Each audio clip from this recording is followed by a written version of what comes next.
जय हिंद। आज का टॉपिक है आपका ब्रेन। पिछला क्लास में आप नर्वस सिस्टम तक पढ़ चुके थे, ठीक है। आज ब्रेन के बारे में पढ़ना है, ठीक है। ब्रेन का मतलब क्या होता है? मस्तिष्क या दिमाग भी बोलते हैं उसको लोग। ब्रेन का मतलब क्या होता है? मस्तिष्क, ठीक है। अब देखिए मस्तिष्क के बारे में फिर से एक बार रिवीजन करवा देते हैं। सबसे पहले जानना है कि जो ब्रेन होता है वो तंत्र कोशिका से तंत्रिका कोशिका से बना होता है। तंत्रिका कोशिका को इंग्लिश में क्या कहते हैं? न्यूरॉन सेल कहते हैं। कोशिका पार्ट में पढ़े थे और नर्वस सिस्टम में मैंने भी आपको बताया था, ठीक है। जो ब्रेन होता है वो किससे बना होता है? न्यूरॉन सेल से बना होता है। किससे बना होता है? न्यूरॉन सेल से बना होता है, जो कि शरीर की सबसे बड़ी कोशिका होती है। शरीर की क्या होती है? सबसे बड़ी कोशिका होती है, ठीक है। अब देखिए ब्रेन जो है, ब्रेन जहां पे स्थित रहता है वो 8 जोड़ी हड्डी के नीचे स्थित रहता है। ये जो दिख रहा है ना, ये 8 हड्डियों का एक ग्रुप है जिसको क्रेनियम कहते हैं। इसी हड्डी के नीचे आपका ब्रेन स्थित होता है, ठीक है। मैंने यहाँ लिख दिया है कि ब्रेन जो है क्रेनियम नाम के हड्डी के नीचे बंद होती है, यानी कि हड्डी में बंद होती है, ठीक है, जो कि 8 हड्डियों की ग्रुप होती है, ठीक है। और वो 8 हड्डियां क्या होती है? एक दूसरे से ज्वाइंट होता है। ज्वाइंट को फाइब्रस या रेशेदार कहते हैं। फाइब्रस या रेशेदार कहते हैं, या लिख दिया है मैंने। ये 8 हड्डियों का ग्रुप होता है और इसके ज्वाइंट को क्या कहते हैं? फाइब्रस या रेशेदार बोला जाता है, ठीक है। अब देखिए जो क्रेनियम हड्डी है, क्रेनियम हड्डी वो यानी कि खोपड़ी है। खोपड़ी के नीचे एक पतला झिल्ली होता है, उसी के अंदर आपका ब्रेन बंद होता है। सबसे पहले ये खोपड़ी, खोपड़ी के नीचे एक झिल्ली होता है जिसको क्रेनियम हड्डी कहते हैं, ठीक है। ये हो गया क्रेनियम हड्डी। ये सब क्या है? मस्तिष्क की बचाव के लिए है ये सब, ठीक है। अब उसके जस्ट नीचे एक और झिल्ली होता है जिसको मेनिंजॉइड झिल्ली कहते हैं, उसी से ब्रेन घिरा होता है, ठीक है। समझ में आ गया? अब देखिए क्या होता है कि कभी कभी जब इस पे जब चोट लगता है यहाँ पे, तो इस पे जब चोट लगता है तो ये जितना इसको बर्दाश्त करने की क्षमता होती है बर्दाश्त कर लेती है। लेकिन अगर ज्यादा चोट लग जाती है, तो अगर वो चोट मेनिंजॉइड झिल्ली को लग जाता है तो उसमें सूजन आ जाती है, जिससे एक रोग होता है जिसको मेनिंजाइटिस रोग कहते हैं, या दिमागी बुखार बोला जाता है उसको, ठीक है। अब देखिए जो ब्रेन है, ब्रेन तो सबसे पहले न्यूरॉन सेल से बना होता है, ठीक है। ब्रेन किससे बना होता है? न्यूरॉन सेल से बना होता है। तो अब ब्रेन में कितना न्यूरॉन सेल है, अब ये जानना है। तो ब्रेन में लगभग 100 बिलियन न्यूरॉन होते हैं। ब्रेन में कितने न्यूरॉन होते हैं? 100 बिलियन में। 1 लाख 2 लाख या 100 लाख की बात मैं नहीं कर रहा हूं, बिलियन की बात हो रही है यहाँ पे। तो ब्रेन में जो है 100 बिलियन न्यूरॉन पाए जाते हैं। जब ब्रेन में ओनली 100 बिलियन न्यूरॉन पाए जाते हैं, यानी कि कोशिका पाए जाते हैं, तो पूरा बॉडी में कितनी सारी कोशिकाएं होंगी? आप अनुभव लगा सकते हैं कि कितने सारे कोशिकाएं मिल करके इस एक बॉडी का स्ट्रक्चर बना है। सिर्फ मस्तिष्क में जो न्यूरॉन सेल होता है वो 100 बिलियन पाए जाते हैं। मस्तिष्क में केवल कितने न्यूरॉन सेल पाए जाते हैं? तो 100 बिलियन, जिसमें से मात्र 15 बिलियन ही सक्रिय होता है। 15 बिलियन न्यूरॉन ही सक्रिय है। हर एक इंसान में 15 बिलियन से ज्यादा न्यूरॉन सक्रिय नहीं होता है। अगर ज्यादा न्यूरॉन सक्रिय होता तो समझ सकते इंसान और क्या क्या कर सकता था, ठीक है।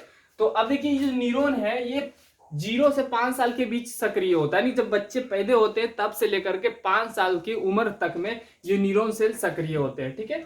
अब देखिए मस्तिष्क का जो वजन है 1300 से 1400 ग्राम के बीच होता है, ठीक है। अब देखिए जो न्यूरॉन सेल होता है ये न्यूरॉन सेल है, ठीक है। अब इसकी लंबाई को साइनप्स कहा जाता है। न्यूरॉन सेल का स्ट्रक्चर ऐसा होता है, मैंने लिख दिया सेल बॉडी। ये जो है न्यूरॉन सेल का बॉडी या स्ट्रक्चर है उसका, ठीक है। इसकी लंबाई को साइनप्स कहा जाता है। और ये न्यूरॉन जो है एक दूसरे से जुड़ा हुआ रहता है। मैंने यहाँ पे ये लिख भी दिया कि ब्रेन का सिरा जहां से जुड़ा होता है उसको एक्सोन कहते हैं। उसको क्या कहते हैं बाबू? एक्सोन कहते हैं। तो ये जो सिरा होता है, ये जो दिख रहा है ना आपको, एक दूसरे से सटा हुआ नहीं रहता है। ये जो दिख रहा है एक दूसरे से थोड़ा हल्का फर्क होता है, हल्का थोड़ा डिस्टेंस में रहता है। तो भाई अब ब्रेन को मैसेज तो पहुंचाने वाला को होना चाहिए ना, तो ये सब आपस में थोड़ा दूरी बना के रखता है, नहीं एक दूसरे से ज्वाइंट नहीं रहता है। तो उस मैसेज को पहुंचाने का काम आपका सोडियम करता है। सोडियम ही जो मैसेज ले जाने का काम करता है ब्रेन तक, ठीक है। समझ में आ गया? तो शरीर में सोडियम होना भी बहुत जरूरी है, ठीक है। देखते हैं जब आदमी जब थक जाता है तो उसको क्या करते हैं? नमक चीनी के घोल के साथ उसको पिलाते हैं। चीनी और पानी अगर पिलाते हैं तो वो ग्लूकोज बन जाता है ना। और वही उसमें थोड़ा सा नमक डाल देते तो NaCl यानी कि नमक की मात्रा बढ़ जाती है, सोडियम। देखते हैं जो लोग ज्यादा थक जाते हैं, अगर जिसके शरीर में सोडियम की कमी हो जाएगा ना, उसका ब्रेन काम करना छोड़ देगा, नहीं उसको दस्त तुस्त आना शुरू हो जाएगा। तो उसको लोग क्या करते हैं? चीनी पानी नींबू नमक घोल करके पिलाते हैं ताकि उसका शरीर में एनर्जी आ जाए, है ना। अब देखो ब्रेन जो है, ब्रेन को दुनिया का सबसे कठिन संरचना माना गया। पिछला क्लास में भी मैंने आपको बताया था इसके बारे में डिटेल से। ब्रेन को क्या है? दुनिया का सबसे कठिन संरचना माना जाता है, ठीक है। अब ये देखिए न्यूरॉन सेल का ये स्ट्रक्चर है। ये आपका इसका हो गया केंद्रक न्यूरॉन सेल का। अब यहाँ पे ये पूरा सेल बॉडी हो गया, ये एक दूसरे से फर्क होता है। और इसके ज्वाइंट को क्या कहते हैं? ये ब्रेन से थोड़ा ज्वाइंट रहता है, उसको क्या कहते हैं? एक्सोन कहते हैं। और बीच में ये जो दिख रहा है ना, ये सटा हुआ नहीं रहता है, है ना। तो भाई यहाँ से यहाँ तक मैसेज पहुंचाने का काम कौन करेगा, तो जो मैसेज पहुंचाता है उसका नाम क्या है, सोडियम। सोडियम ही है जो कि ब्रेन तक मैसेज पहुंचाने का काम करता है। ठीक है, चलिए इसका एक स्क्रीनशॉट ले लीजिए। अब देखिए ब्रेन जो है 3 प्रकार के होते हैं, पहला है अग्र मस्तिष्क, दूसरा है मध्य मस्तिष्क और तीसरा है पश्च मस्तिष्क। ठीक है, अब एक एक करके पढ़ते हैं। जो अग्र मस्तिष्क है ये भी 3 प्रकार के होते हैं। ठीक है, पहला है आपका सेरिब्रम या परमस्तिष्क बोलते हैं, दूसरा है थैलेमस और तीसरा है हाइपोथैलेमस। ठीक है, ब्रेन को कितने हिस्से में बांटा गया, ब्रेन कितने हिस्से में बाबू, 3 हिस्से में। अग्र मस्तिष्क सबसे आगे होता है, मध्य मस्तिष्क उसके जस्ट नीचे होता है, और ये जो पश्च मस्तिष्क है यहाँ पे पाया जाता है ना, सबसे पीछे पाया जाता है। ठीक है, अब देखिए जो अग्र मस्तिष्क इसके भी 3 भाग होते हैं। अग्र मस्तिष्क के कितने भाग होते हैं, 3 भाग होते हैं। पहला है सेरिब्रम या परमस्तिष्क। अब ये देखिए इसका काम क्या होता है कि ब्रेन का 66% भाग इसी के पास होता है, सेरिब्रम के पास ही होता है। यहां लिख दिया कि ये ब्रेन का सबसे बड़ा भाग होता है, लगभग 66% भाग इसी के पास होता है। कितना, 66% भाग इसके पास होता है, ब्रेन का सेरिब्रम के पास होता है। 66% काम यही करता है परमस्तिष्क। ठीक है, अब देखिए उसका काम क्या होता है। सबसे पहले ये मेमोरी पावर को बढ़ाता है, जिसका परमस्तिष्क अगर स्ट्रोंग रहेगा उसका मेमोरी पावर ज्यादा अच्छा रहेगा, यादाश्त ज्यादा रहेंगे, उसमें नई नई चीजों की सीखने की जिज्ञासा होती है ना, सब चीज यही करता है। किसी भी चीज को पाने की जिज्ञासा, मतलब जो भी होता है सब आपका परमस्तिष्क के पास होता है। ठीक है, तो अग्र मस्तिष्क का पहला भाग क्या हो गया, परमस्तिष्क, जो कि ब्रेन का 66% हिस्सा उसी के पास होता है। ठीक है, ये क्या है, ब्रेन का सबसे बड़ा भाग होता है। अब देखिए दूसरा है थैलेमस। इसका तो काम हुआ, देखो परमस्तिष्क का काम क्या हुआ कि ये मेमोरी पावर को बढ़ाता है। जिसका परमस्तिष्क स्ट्रोंग होगा उसका मेमोरी पावर स्ट्रोंग होगा। ठीक है, यादाश्त उसके ज्यादा होंगे। जिसका परमस्तिष्क मजबूत रहता है ना, वो एक ही बार कोई चीज पढ़ेगा ना उसको सब चीज याद हो जाता है, जिसका परमस्तिष्क ज्यादा स्ट्रोंग होता है। ठीक है, ये जिज्ञासा, नई नई चीजों को सीखने की जिज्ञासा होती है, नए नए काम करने की जिज्ञासा होती है उसके, मतलब जिसका परमस्तिष्क स्ट्रोंग होता है ना, वो उसका दिमाग बहुत ज्यादा चंचल होता है। ठीक है, नई नई चीजों को सीखने की क्षमता प्रदान करता है ये परमस्तिष्क। अब दूसरा है थैलेमस। अब देखिए ये बाहरी वातावरण का आभास करवाता है। बाहरी वातावरण का मतलब हमारे शरीर के बाहर जो भी चीज होती है, जैसे अगर गर्मी ज्यादा पड़ रहा है तो हमारे ब्रेन को बताने का काम थैलेमस ही करते हैं कि इतना गर्मी है। ठंड है तो ठंड को बताने का काम कौन करता है, थैलेमस करता है ना। तो बाहरी वातावरण का आभास कौन करवाता है, थैलेमस करवाता है। अगर कोई यहाँ पे मारा है तो जिसे यहाँ पे चोट लगा है तो इसका आभास कौन करवाता है ब्रेन को, तो थैलेमस का काम होता है। यानी कि शरीर के बाहर जो भी चीज होती है उन सभी का आभास करवाने का काम कौन करता है, आपका थैलेमस करता है। कौन करता है बाबू, थैलेमस करता है। और शराबी लोग जो शराब पी लेते हैं ना उसमें थैलेमस काम नहीं करता है। शराबी लोग को जब वो नशा में रहता है ना, उसको खूब पीटो उसमें उसको असर नहीं पड़ेगा, सुबह में उसको असर पड़ेगा। और शराब पीने के बाद थैलेमस भी झूमने लगता है, भाई ये काम ही करना छोड़ देता है। और उसके साथ शराबी लोगों के साथ क्या हो रहा है उस टाइम उसको पता नहीं चलेगा। उसको खूब पीट भी दो, कुछ भी गाली दे दो, वो कुछ भी करो, उसके अगर शरीर पे कुत्ता पेशाब भी कर देगा ना तो उसको याद नहीं रहेगा। जब नशा उसका फटेगा तो थैलेमस जब जागेगा, जब थैलेमस का नशा फटता है तो इस सेरिब्रम से पूछता है चचा उसका क्या क्या हुआ था कल, तभी बताता है अरे ऐसा ऐसा हुआ था तुम्हारे साथ। यानी कि शराबी लोग जो शराब पी लेते हैं उसमें थैलेमस काम नहीं करता है। उसको खूब पीटो, उसको उस समय असर नहीं पड़ेगा। जब नशा उसका टूटेगा तब थैलेमस काम करना स्टार्ट करेगा, तब उसको पता चलेगा ससुरा यहाँ कोई मारा, यहाँ कोई पीटा, फलना गाली दिया, चिल्ला गाली दिया, उसको दर्द एहसास होने लगता है। ठीक है, ऐसे उसको पता नहीं चलता। तो थैलेमस का काम क्या हो गया, बाहरी वातावरण का आभास करवाना। ठीक है, ये अग्र मस्तिष्क का दूसरा भाग है। तीसरा है हाइपोथैलेमस। अब ये देखिए क्या होता है, थैलेमस शरीर के बाहर जो भी क्रिया होती है, शरीर के बाहर जो भी होता है, अगर कहीं कांटा चुभता है तो उसका भी आभास कौन करवाता है, थैलेमस। अब हाइपोथैलेमस जो है ये शरीर के अंदर आभास करवाता है, बॉडी के अंदर के टेम्परेचर को कंट्रोल करता है। ये बाहरी टेम्परेचर को बताता है कि इतना डिग्री गर्मी है। ठीक है, अब बॉडी के अंदर अगर टेम्परेचर बढ़ गया तो जितना टेम्परेचर उसको चाहिए है ना वो उतना रख लेता। और बाकी जब टेम्परेचर शरीर में बढ़ जाता है तो उसको पसीना के द्वारा शरीर से बाहर करने का काम कौन करता है, हाइपोथैलेमस। तो हाइपोथैलेमस क्या हो गया, ये जो है बॉडी के अंदर यानी कि शरीर के अंदर के टेम्परेचर को कंट्रोल करता है, गुस्सा को नियंत्रण करता है, प्रेम का नियंत्रण करता है, भूख प्यास का नियंत्रण करता है। और क्या यहाँ पे मैंने लास्ट में क्या लिखा है कि उत्तेजन भोजन करने से हाइपोथैलेमस बढ़ जाता है। अब देखो यहाँ पे एक पॉइंट है, सबसे पहले ये गुस्सा का नियंत्रण करता है। अब जिसमें हाइपोथैलेमस ज्यादा एक्टिव रहेगा ना बबुआ, उसको लाल पीला हरा ज्यादा दिखेगा, क्या है कि ये प्रेम का भी नियंत्रण करता है। लड़का में हाइपोथैलेमस ज्यादा एक्टिव रहता है, वो ससुरा कहीं भी खड़ा रहेगा ना, कुछ कर भी रहा ना, बगल से कोई गुजर गया तो बोलेगा रे तो भैया की साली थी, समझ रहे हो ना। तो हाइपोथैलेमस जो है ना लड़का में ज्यादा एक्टिव होता है। वो देख लड़का ये क्या करता है, हाइपोथैलेमस प्रेम का नियंत्रण करता है। लड़का लोग ज्यादा वो ये हाइपोथैलेमस का एक्टिव होने की वजह से ना कहीं भी रहेगा ना तो इधर उधर उसका नजर रहते रहे, लाल पीला हरा दिखते रहेगा उसको। और लड़की लोग में हाइपोथैलेमस कम होता है, हाइपोथैलेमस लड़का का अपेक्षा कम होता है, इसलिए लड़की लोग के सामने से अगर अक्षय कुमार भी गुजर जाएगा ना तो उसको सर उठा के नहीं देखा करेगी। वही लड़का लोग उठा के देखता है, वो इधर उधर उसका नजर घूमते रहता है, मार्केट में चढ़ा दिखा, अरे साला कितना अच्छा है रे, इधर अरे कितना मस्त है कि ना। तो ये हाइपोथैलेमस करता है, लड़का लोग का दोष नहीं है, हाइपोथैलेमस का दोष है। और ये हाइपोथैलेमस लड़का में ज्यादा एक्टिव होने की वजह से प्रेम का नियंत्रण बढ़ जाता है, इसलिए उसको लाल पीला हरा ज्यादा दिखने लगता है। ठीक है, तो देखिए हाइपोथैलेमस भूख प्यास, अब शरीर के अंदर अब भूख लगेगा प्यास लगेगा तो ये चीज ब्रेन को बताने का काम कौन करता है? तो आपका हाइपोथैलेमस करता है। यही हाइपोथैलेमस ही बताता है कि भूख लग गया, भोजन की जरूरत है, तो मस्तिष्क तुरंत ये मस्तिष्क को तुरंत जाके आदेश देता है, अग्र मस्तिष्क को। तो फिर लोग क्या करते हैं? खाना खा लेते हैं। तो भूख प्यास का नियंत्रण सभी का ये हाइपोथैलेमस ही उसका क्या करता है?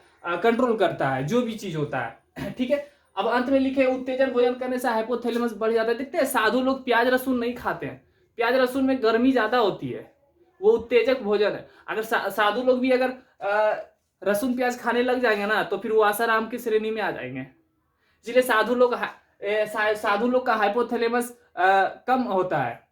ठीक है, जिसकी वजह से बेचारा एकदम सीधा साधा रहता है, उसको कोई मतलब नहीं है गोरी काली पीली, उसे मतलब नहीं है। जैसे बैल में हाइपोथैलेमस एकदम कमजोर होता है, इसीलिए उसके सामने से कोनो गाय गुजर जाए, गोरी गाय काली गाय, उसको उससे मतलब नहीं पड़ता। और वैसा दूरिये से देखेगा तो तुरंत एकदम है ना, उसका हाइपोथैलेमस स्ट्रॉन्ग होता है। ठीक है, तो लड़का में हाइपोथैलेमस ज्यादा स्ट्रॉन्ग होता है लड़की की अपेक्षा, याद रखना। ठीक है, इसीलिए लाल पीला हरा ज्यादा दिखता है लड़का को।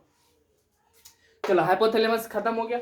अब देखिए अग्र मस्तिष्क का 3 भाग था, परमस्तिष्क यानी ये सेरिब्रम, दूसरा थैलेमस, तीसरा हाइपोथैलेमस। सेरिब्रम क्या करता है? ये ब्रेन का सबसे बड़ा भाग हो गया, ये मेमोरी पावर को बढ़ाने का काम करता है, याददाश्त जिज्ञासा और नई नई चीजों को सीखने की क्षमता प्रदान करती है। कौन? परमस्तिष्क। थैलेमस क्या होता है? बाहरी वातावरण का आभास करवाता है, कितना गर्मी है, कितना ठंड है, ये सभी, कोई कांटा चुभ गया शरीर के बाहर से तो ये सभी का एहसास दिलाता, मस्तिष्क को बताने का काम कौन करता है? इंफॉर्मेशन पहुंचाने का काम कौन करता है? थैलेमस। शराबी लोगों में थैलेमस काम नहीं करता है, शराब पीने के बाद थैलेमस काम नहीं करता है। ठीक है, हाइपोथैलेमस ये शरीर के बाहर के वातावरण को आभास करवाता है। जो हाइपोथैलेमस है शरीर के अंदर के टेम्परेचर को कंट्रोल करता है, गुस्सा का नियंत्रण करता है, प्रेम का नियंत्रण करता है, भूख प्यास का नियंत्रण करता है। और उत्तेजन भोजन करने पर हाइपोथैलेमस बढ़ जाते हैं, गर्म चीज कम खाना। और तीसरा है मध्य मस्तिष्क, ब्रेन का दूसरा पार्ट है मध्य मस्तिष्क। आप देखिए मध्य मस्तिष्क जो है ये यहाँ पे होता है, एकदम जस्ट आगे वाला भाग है ना, आगे जस्ट यहाँ पे होता है। और उसके नीचे यहाँ पे देखते हुए गाढ़ा जैसा होगा, यहाँ पे आपका होता है पश्च मस्तिष्क। ठीक है, तो अब मध्य मस्तिष्क देखिए क्या होता है। ये मध्य मस्तिष्क भी 2 प्रकार के, एक कार्पोरा और दूसरा सेरिब्रम या पेंडिकल। अब देखिए कार्पोरा का काम क्या होता है? ये सुनने और देखने की क्रिया करती है, सुनने और देखने का काम करता है और ब्रेन को जाके मैसेज पहुंचाता है। तो सुनने, अब हम जैसे ये देखे, आंख ने हमारा इसको देखा, अब ये क्या है तो ये ब्रेन को बताएगा ये क्या है? स्केच है, मार्कर है ये। तो कोई भी चीज को हम देखें, देखने के बाद ये ब्रेन को मैसेज पहुंचाने का काम कौन करता है? ये क्या चीज है? तो ये आपका कार्पोरा करता है। कार्पोरा ही जाके ब्रेन को बताता है कि ये क्या है? स्केच है, मार्कर है। ठीक है, अब कोई चीज सुने, ऐसे कोई भी चीज सुनते हैं तो कान क्या करता है? सुनता है, और उसको ग्रहण करने का काम कौन करता है? आपका कार्पोरा। अब ये उसको सुन करके अब ब्रेन को जाके बताता है कि ये चीज सुना है। ठीक है, तो कार्पोरा का काम क्या होगा? देखने तथा सुनने का काम करता है और ब्रेन को जाकर के मैसेज पहुंचाता है कि ये चीज इसने सुना, ये चीज उसने देखेगा, अरे वो तो मौसा जी है। अब जैसे कोई चीज को देखे तो ये क्या करता है? मस्तिष्क को बताता है वो तो मौसा जी है, वो तो भैया की साली है। ये आपका कार्पोरा का काम होता है। कोई भी चीज देखे और ब्रेन को जाके मैसेज पहुंचाने का काम कौन करता है? कार्पोरा। मध्य मस्तिष्क। ठीक है, मध्य मस्तिष्क 2 टाइप्स के, कार्पोरा और दूसरा क्या है? सेरिब्रम या पेंडिकल। तो कार्पोरा समझ में आ गया कि सुनने तथा देखने का काम करता है और ब्रेन को मैसेज पहुंचाता है। अब सेरिब्रम क्या होता है? देखिए सेरिब्रम जो होता है ये ब्रेन और स्पाइनल कोड को जोड़ने का काम करता है, संपर्क बनाए रखने का काम करता है। अब पिछले क्लास में पढ़े होंगे कि जो स्पाइनल कॉर्ड होता है, मेरु रज्जु, ये मानव शरीर का दूसरा मस्तिष्क है, सेकेंड ब्रेन उसे कहा जाता है। जब मस्तिष्क कभी कभी कोई काम करने में बिजी हो जाती है तो ब्रेन बोलता है मेरू रज्जू को कि अब तुम संभालो, थोड़ा हम पढ़ाई कर रहे हैं। तो कभी कभी देखते हो आप पढ़ते रहते हैं तो ब्रेन तो हमारा भी पढ़ाई पे है, मस्तिष्क पूरा पढ़ाई पे फोकस कर रखा है ना। तो ब्रेन मेरू रज्जू को बोलता है कि बाकी का काम तुम करो। तो मेरू रज्जू को हैबिट्स नहीं होती है काम करने की। जब मेरू रज्जू पढ़ाएंगे ना तो आपको ज्यादा समझ में आएगा। तो ब्रेन बोल देता है मेरू रज्जू को काम करने के लिए, है ना। वो भी बहुत सारी क्रिया हमारे बॉडी में करती है। इसके बाद मेरू रज्जू ही पढ़ाएंगे, ठीक है। अब देखिए ये इसका सेरिपेंडिकल का काम क्या होता है, बस ब्रेन और स्पाइनल कोड को आपस में संपर्क यानी कि जोड़े रखने का काम करता है, ठीक है। अब देखिए पश्च मस्तिष्क है। पश्च मस्तिष्क ब्रेन का लास्ट भाग, पश्च मस्तिष्क जो सबसे नीचे होता है यहाँ पे, ठीक है। अब देखिए इसका काम क्या होता है, ये भी दो प्रकार के होता है, पहला सेरिबेलम और दूसरा है मेडुला। अब सेरिबेलम का काम क्या होता है, बॉडी को बैलेंस बनाए रखने का काम करता है। बॉडी को बैलेंस बनाए रखने का काम करता है। जैसे अब कोई भी चीज, अब स्टार्टिंग में कोई चीज नया जब सीखते हैं तो हमें आदत नहीं होती उस चीज को करने के लिए। जैसे अब आप बाइक जब स्टार्टिंग में चलाते होंगे तो बहुत ज्यादा प्रॉब्लम होता होगा। अगर वही चीज कंटिन्यू करते रहते होंगे, कंटिन्यू करते करते, तो जो ये सेरिबेलम होता है ना उस चीज को एब्जॉर्ब कर लेता है कि अच्छा ये चीज ऐसे होगा, ऐसे गियर तोड़ना है, ऐसे हैंडल पकड़ना है, ऐसे।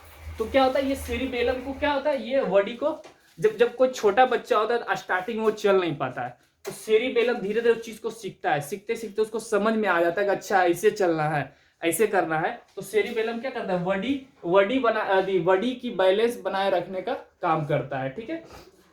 आप देखिए यहाँ पे शराब पीने के बाद जो सेरिबेलम है ना काम नहीं करता, जैसे ये आपका थैलेमस काम नहीं करता। जब कोई व्यक्ति शराब पी लेगा ना तो वो जैसे अभी हम चल रहे हैं आराम से, तो हाइपोथैलेमस हमको चलाने का काम कर रहा है, अच्छे से चल पा रहे हैं, अच्छे से दौड़ पा रहे हैं। ये बॉडी के बैलेंस को बनाने रखने का काम करता है सेरिबेलम। जब शराब पी लेता है ना लोग तो पूरा झूमता है, सेरिबेलम भी मस्ती में रहता है ना, और खूब गाना गाएगा, मुझे पीने का शौक नहीं, पीता हूं गम भुलाने के लिए। तो ये सब आपका सेरिबेलम करता है, ठीक है, समझ रहे हो ना। तो सेरिबेलम नशा करने के बाद ये जो आपका सेरिबेलम है वो भी झूमने लगता है नशा में, और पैर देखते हैं जब डगमगाने लगता है, हिलने डोलने लगता है, और मस्त गाना गाता है। क्या गाता है, मुझे पीने का शौक नहीं, पीता हूँ गम भुलाने के लिए। तो जब शौक नहीं तो पीता काहे को है ना। तो सेरिबेलम आपका बॉडी का बैलेंस बनाए रखने का काम करता है, ठीक है। अब दूसरा भाग है इसका मेडुला। ये शरीर के अंदर दो काम करता है, मेटाबॉलिक का काम करता है। तो मेटाबॉलिक क्या होता है बाबू, देखो मेटाबॉलिक दो प्रकार के होता है, एनाबॉलिक और केटाबॉलिक। एनाबॉलिक का मतलब होता है कोई चीज को जोड़ना, और केटाबॉलिक का काम होता है कोई चीज को तोड़ना। तो जब इन दोनों चीज को मिला दिया जाता है तो मेटाबॉलिक बन जाता है। तो अब हमारे शरीर के अंदर जैसे आप भोजन करते हैं, खाना खाते हैं, तो ये कंठ तक ही जो भी चीज आप करते हैं, दांतों के द्वारा चबाते हैं कंठ तक, उसके बाद गिलते हैं, उसको निगलते हैं। अब कंठ के बाद वो भोजन कैसे पेट तक पहुंचती है, क्या क्या उसमें होता है, ये चीज आपको पता चलता है क्या, सब ऑटोमेटिक होता है। तो ये करने का काम कौन करता है, तो आपका मेडुला ही करता है। भोजन को तोड़ने का काम करता है कौन, मेडुला।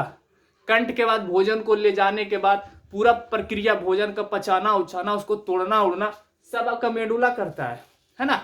तो मेडुला का काम क्या होगा, मेटाबॉलिक का काम करता है, यानी कि जोड़ने और तोड़ने का काम करता है, ठीक है। चलिए ब्रेन आपका खत्म हो गया, अब आगे मेरू रज्जू पढ़ना है, ठीक है। मेरू रज्जू देखिए क्या होता है, स्पष्ट रूप से समझ जाइए। ब्रेन से जो है आपका 12 जोड़ी नसें निकली होती है। कितने जोड़ी, 12 जोड़ी नसें। 12 जोड़ी बोले तो 24 नस निकला होता है ब्रेन से। और मेरू रज्जू जो होता है उसे 31 जोड़ी नसें निकले होती हैं। कितने, 31 जोड़ी नसें निकले होते हैं, जिसको स्पाइनल कॉर्ड कहते हैं। अब देखिए ये स्पाइनल कॉर्ड ब्रेन का शरीर का दूसरा ब्रेन माना जाता है, सेकेंड ब्रेन। तो ये ब्रेन जो है, ये जो है, अब यहाँ पे देखते होंगे गड्ढा होगा, यहाँ पे देखते होंगे थोड़ा गड्ढा होता है, यहीं पे आपका पश्च मस्तिष्क पाया जाता है। और यहीं से आपका स्पाइनल कॉर्ड जो मेरू रज्जू होता है, रीढ़ की हड्डी के अंदर वो सुरक्षित रहता है। जैसे ब्रेन क्रेनियम नाम के हड्डी के अंदर रहता है, तो उसी तरह जो मेरू रज्जू होता है, बॉडी का सेकेंड ब्रेन जो होता है, वो रीढ़ की हड्डी के नीचे, रीढ़ की हड्डी के द्वारा गया हुआ रहता है। कहां तक, यहाँ कमर तक रहता है, ठीक है। अब उससे जो है 31 जोड़े नसें निकली होती है। 31 जोड़े यानी कि 31 दूनी कितना होता है, 62। और ब्रेन से 24 नस निकला होता है। ब्रेन देखो, ब्रेन से 12 जोड़ी नस निकला हुआ पूरे बॉडी को कंट्रोल कर लेता है। और मेरू रज्जू जो है, स्पाइनल कॉर्ड जो है, इससे 31 जोड़े नस निकले होते हैं, यानी कि 62 नस, तब ये पूरे बॉडी को कंट्रोल करता है। देखो मेरू रज्जू का काम क्या होता है, अभी मैंने बताया था कि अभी ब्रेन जब बिजी हो जाता है तो स्पाइनल कॉर्ड को बोलता है कि तुम बॉडी को संभालो, यानी कि मेरुरज्जु जो है एसिस्टेस ऐसी उप मस्तिष्क का काम करता है। जब देखते हैं चुनाव में एक प्रधानमंत्री होता है तो उप प्रधानमंत्री का भी चुनाव होता है। जब प्रधानमंत्री कहीं बिजी होता है तो उप प्रधानमंत्री उस काम को संभालते हैं। तो उसी तरह ये उप ब्रेन भी इसको बोलो, ये असिस्टेंस बोलो इसको, ठीक है।